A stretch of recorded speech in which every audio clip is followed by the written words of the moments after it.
觉得您的日子过得不如意吗？今天就有一场祈福法会，希望能够帮民众找到心灵的依靠。早生佛子。在师父的见证下，这一对新人完成了终身大事。而每个都有宗教信仰的他们表示，就是因为生活有了慰藉，让路也走得踏实多了。就算生活再苦的话，都会觉得很不错。脾气啊，跟可能性格都会比较转好啊。日子不好过吗？不用担心，藉由宗教信仰的力量来改变自己。不少名人也说，可以达到修身养性的效果。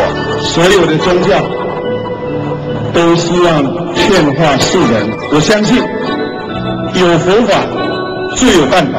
拿到光环经，我从反面看，年轻面其实很快就可以达成的。那我相信那种感应跟快乐是爱言语无法形容的。通过宗教力量，他们不仅希望能够再次提升心灵层次，也希望为台湾的未来祈福。